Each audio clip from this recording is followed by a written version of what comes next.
Absalom adalah anak yang luar biasa. Alkitab menuliskan bahwa dia cerdas, bahkan dia itu anak yang memiliki perawakan yang baik, tinggi, putih, ganteng, visioner, pandai bicara, pandai bertempur, dan sebagainya. Namanya juga anak raja ya. Kalau anak raja itu kan pasti pemeliharaannya bagus, makan minum oke, belajar bagus, skin carenya juga bagus. Iya, pasti ya. Perawatan. Memang ada skincare. Oh, ini kan cuma masalah nama.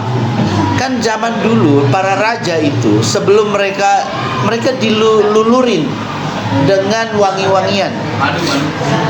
Kalau kalian pernah baca cerita tentang Ratu Esther, dia dirempah-rempahin selama 40 hari lamanya. Dia mandi di rempah-rempah supaya wangi tubuhnya. Bukan bau keringat. Ya. Pak Abraham kalau udah habis bermain itu kalian itu keringat basah baju, Pak Abraham masuk itu mau pingsan. Karena keringatan luar biasa. Nah, mereka dapat treatment yang bagus. Semua fasilitas. Jadi kalau kayak di zaman sekarang fasilitas anak jaksel lah gitu ya. Menarik. Tempat tongkrongannya juga ya Pondok Indah, Mall ya, Senayan City dan sebagainya. Tongkrongannya pokoknya bagus punya. Bukan di warkop yang warkop tenda biru, bukan. Lalu dia juga mendapatkan pengawalan yang spesial. Anak raja kemana-mana dapat pengawal. Ya, dapat pengawal. Lihat kalau kalian lihat sekarang itu, kalau presiden, anak presiden, keluarga dekatnya itu mendapat pengawalan nomor 1. Dapat pas pampres segala macam, karena memang itu fasilitas yang diberikan. Itu negara menyediakan itu. Nomor 1 didapatnya. So Absalom dapat semua yang terbaik, tetapi ada yang kalah dari Absalom, yaitu kesabaran dan ketaatan. Absalom tidak sabar untuk naik takhta. Sebenarnya Absalom juga mungkin tidak tahu bahwa Tuhan memilih Salomo. Nah, karena itu cepat-cepat dia mengambil kesempatan untuk mau naik takhta karena Raja Daud sudah tua. Nah, ketidaktaatannya dia, ketidaksabarannya dia mengakibatkan celaka mendatangi hidupnya. Nah, dari cerita Absalom ini juga kita butuh belajar bahwa kita perlu mengetahui apa maunya Tuhan dalam hidup kita. Tidak semua orang harus jadi raja. Tidak semua orang harus jadi pemimpin. Semua orang itu ditentukan dengan kapasitasnya masing-masing. Kalau kalian pernah main catur ya, tidak semua jadi raja, tidak semua jadi panglima, tidak semua jadi benteng, tidak semua jadi kuda, dan tidak semua juga jadi pion atau anak buah. Tetapi semua ditempatkan sesuai bagiannya masing-masing. Semua ditempatkan sesuai bagiannya masing-masing, sesuai dengan talenta dan kemampuannya. Ada yang dikasih 2, ada yang dikasih 5, ada yang dikasih 1. Ada yang dikasih kemampuan pemimpin. Ada yang dikasih kemampuan cuman lu jadi guru aja. Ada yang dikasih kemampuan dia harus ada pada posisi ini, itu, dan sebagainya. Itu yang disebut dengan pilihan-pilihannya Tuhan. Yang kalau namanya pilihannya Tuhan itu nggak bisa digeser lagi. Nah, apakah Absalom bisa berkesempatan jadi raja? Bisa saja. Kenapa? Karena persoalan jabatan ini kan punyanya Tuhan. Kalau Absalom sabar saja, bisa saja dia dapat posisi yang lebih baik. Tetapi karena tidak sabar, tidak taat, tidak punya penundukan diri, mati tergantung di kayu. Nah, karena itu sabar, tunggu apa maunya Tuhan. Jangan gegabah, gerada, geruduk jadi orang yang tidak sabar, maunya menang sendiri, sombong, angkuh, congkak, maunya langsung, tidak mau melewati proses, tidak mau ikut maunya Tuhan. Nah, itu nggak boleh. Proses dalam hidup itu kadang-kadang membentuk kita. Hari ini belum jadi, besok belum jadi, tetapi di waktu akan datang jadi dan siap. Absalom kalau coba dia tunduk saja, dia ikut maunya Tuhan, bisa saja sesuatu berubah. Karena ujung-ujungnya kan Salomo juga melakukan apa yang jahat di mata Tuhan. Salomo kawin terlalu banyak, akhirnya hatinya berbalik daripada Allah. Nah, begitu manusia itu bisa berubah. Bahkan dia berubah jadi lebih baik, atau dia juga berubah jadi lebih buruk. Nah, pertanyaannya, kamu mau berubah jadi lebih baik atau jadi lebih buruk? Hah? Tentu semua orang mau jadi lebih baik, tapi ada beberapa kunci yang memang harus kamu tahu. Yang pertama, kamu harus tahu maunya Tuhan. Apakah Tuhan pilih kamu jadi pemimpin sekarang atau nanti? Jangan dipaksakan. Ada orang memaksa, akhirnya jadi celaka. Hal yang belum pantas dan belum cocok untuk kamu jangan paksakan. Tunggu proses, bentuk sampai jadi. Ada orang langsung paksa jadi pemimpin, nggak bisa. Kamu butuh proses, butuh waktu. Tiap orang itu beda. Apalagi kalau Tuhan memilih orang lain lalu kamu maksa-maksa harus ganti orang itu, kamu yang celaka nanti. Nah, karena itu penting sekali kita menahan diri, sabar, tunggu maunya Tuhan. Kalau hari ini belum besok, hari ini memang belum besok. Kalau hari ini belum besok ya, bayangin aja salah ngomong kayak begitu. Kalau hari ini belum besok, ya memang belum besok. Kalau hari ini belum besok, ya jangan paksa jadi besok. Sampai sini paham ya? Hari ini biarkanlah hari ini. Jangan paksakan hari ini seperti hari besok. Tidak akan sama. Walaupun jamnya tetap 24 jam, tapi berbeda. Pak Abraham kasih tahu ya, hari ini bulan itu sejajar dengan bumi, dan dia mengalami yang namanya supermoon. Nah, supermoon itu mengakibatkan gerhana bulan kalau nggak salah ya. Nah, terjadi gerhana. Nah, akibat dari gerhana itu posisi bulan 14% lebih dekat dengan bumi. Akibatnya apa yang terjadi? Tinggi air laut naik 3,7 meter.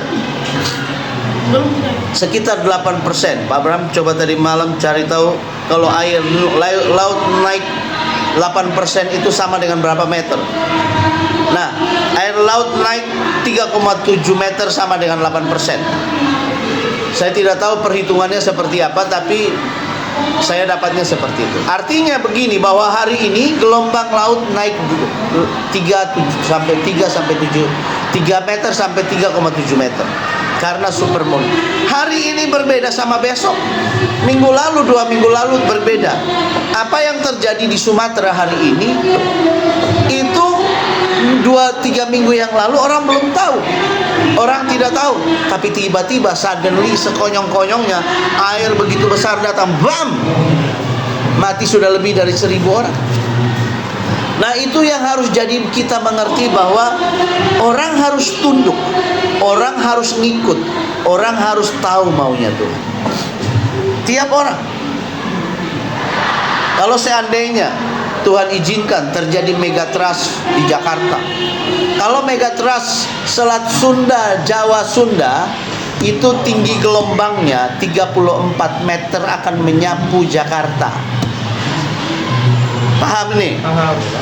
34 meter itu berapa kali tinggi gedung ini? Itu 34 meter. Nah, Indonesia itu ada di ring fire. Itu patahan antara benua Australia dan Asia, mulai dari Sumatera sampai Papua. Itu lempengannya bersentuhan. Jadi kalau lempengannya itu geser, maka mengakibatkan tenaga kekuatan yang sangat besar, dan tenaga kekuatan itu mengakibatkan ombak yang tinggi. Itu yang disebut dengan tsunami. Ya. Jadi DKI Jakarta ini termasuk salah satu yang bisa terjadi. Prediksi BMKG kalau itu terjadi, yang akan tenggelam dan hilang di Jakarta adalah Kemayoran. Akan tenggelam dan hilang. Dia akan jadi danau. Nah, itu yang ngomong BMKG, bukan Pak Abraham. BMKG ngomong di depan DPR RI, memprediksi kalau terjadi megatrust di Jakarta. Kapan terjadi Pak Abraham? Ini cuma masalah waktu. Karena memang megatrust itu terjadi sekitar 200 tahun sekali. Dan tahun-tahun ini adalah mendekati 200 tahun itu. Pindah orang dia. Pak Abraham kasih tahu, karena besok, lusa, hari ini dan waktu akan datang itu adalah masa yang berbeda. Makanya dia bilang begini, ada orang bilang begini, masa lalu adalah history. Sekarang adalah Istri. apa? Hari ini adalah gift. Tomorrow is mystery. Jadi kalau hari ini adalah gift, kamu harus bersyukur. Nikmati dan syukuri hari di mana kamu ada. Karena tomorrow, we don't know about tomorrow. Kita tidak pernah tahu tentang tomorrow, but tomorrow in God's hand, in God's right hand, di tangan kanannya Tuhan. If you believe, jika kamu percaya. Nah, orang-orang yang menaruh diri di dalam tangan Tuhan, itu mereka adalah orang-orang yang ditolong dan dipelihara oleh Tuhan. Kata Alkitab, minyak dan anggur akan dipelihara oleh Tuhan. Selain daripada itu tidak dipelihara oleh Tuhan. Nah, menurut penelitian tahun 2030 akan terjadi riset besar-besaran terhadap bumi. Riset, tahu riset? Kembali ke titik nol. Nah, kita berdoa supaya itu kita bisa menghadapinya kalau terjadi. Karena memang angka penduduk bumi itu menuju ke 9 miliar dan hampir 10. Dan kalau 10 miliar itu tanggungan bumi cukup berat. Nah, para globalis itu punya ide untuk depopulasi terhadap manusia. Jadi kalau kayak begitu, kemungkinan besar ke depan akan ada wabah yang bisa lebih mengerikan dari hari kemarin. Apa Pak Abraham lagi takut-takutin kita? Enggak, saya bicara sesuatu yang kemungkinan akan terjadi. Apakah kita perlu takut? Enggak usah takut. Berilah hidupmu kepada Tuhan. Apapun yang terjadi, kita di tangan Tuhan. Jangan khawatirkan. Takutkan hari esok. Jangan takut tentang itu. Yang kita takut adalah kalau kita berbuat dosa kepada Allah. Yang kita takut adalah kalau kita hidup di luar Tuhan. Yang kita takut adalah kalau kita tidak berkenan kepada Yesus. Yang kita takut adalah kalau kita tidak punya kepastian keselamatan. Selain daripada itu, jangan takut. Orang ditembak, dipotong atau karena nama Yesus, saya santai-santai aja. Kemarin Pak Abraham nonton sebuah kesaksian. Ada 20 orang di Pakistan apa di Afghanistan? Di Afghanistan. Mereka diketangkap sebagai orang Kristen yang lagi beribadah. Kamu tahu apa yang terjadi? Digali lubang yang besar, mereka diikat, ditanam hidup-hidup. Tengah malam tanah itu bergerak dan terbuka, orang-orang itu keluar di luar tanah. Hidup mereka kembali. Orang-orang yang tanam mereka bingung mau buat apa sama orang-orang ini. Tapi kemudian terjadilah orang mulai percaya. Orang-orang yang di Nigeria dibakar hidup-hidup di dalam rumah. Mereka tidak terbakar, bau gosong sekalipun tidak kena baju mereka. Sama seperti kisah yang terjadi pada Sadrak, Mesak, dan Abednego. Kisah di Nigeria. Yang kemarin tembak-tembak orang itu. Mereka dibakar di dalam rumah. Keluar baju pun, bau asap pun tidak. Orang-orang yang bakar mereka bingung harus diapakan. Tidak ada jalan selain dari mereka takut, lari, dan jadi percaya. Jadi kita yang punya Yesus, apakah kita takut? Kita tidak takut. Apalagi cuman kayak gempa bumi, tsunami, dan sebagainya.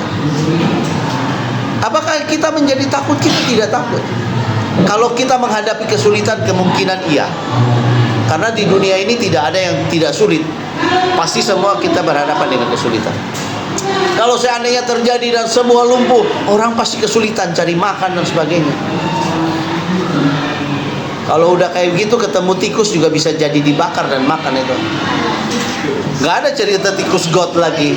Yang ada cuman itu, oh gas.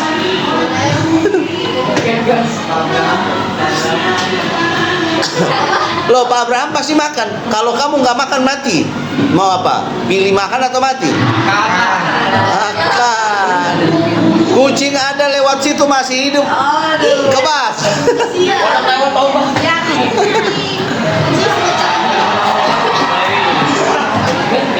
Ada. Ya, jadi mari perhatikan itu. Tunggu prosesnya Tuhan. Mau ikut Tuhan, mau ikut proses. Paham? Ya begitu. Jadi kalau diajarin, dididik, ditunggu, suruh sabar, tahan, taat, ikut. Jangan punya niat itu selalu memberontak, pingin menang sendiri, sukanya gagah-gagahan, sok hebat, tiba-tiba kena, kamu rugi sendiri. Punya pemikiran itu kayak orang Cina tuh loh. Benar loh, saya suka cara berpikirnya mereka. Bahkan seperti begini loh, mereka bisa berpikir bagaimana menang perang tanpa harus berperang.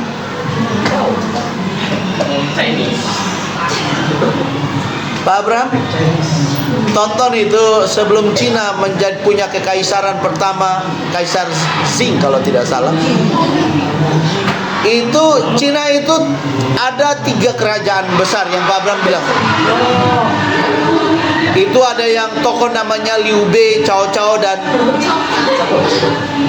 ada 3 tokoh besar. Bayangkan mereka memimpin Cina yang begitu besar. Cina begitu besar dengan cara dan hikmatnya masing-masing, tanpa harus mengalahkan satu sama lain. Kota mereka berkembang dengan pengetahuan yang hebat-hebat. Nah, kita itu harus berpikir cerdas, kerja pintar.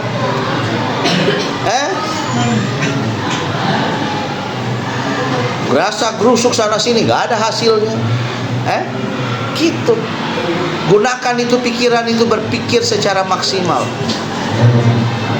Kalau kamu lihat orang-orang di gerbong kereta di China, anak-anaknya tumpukan buku.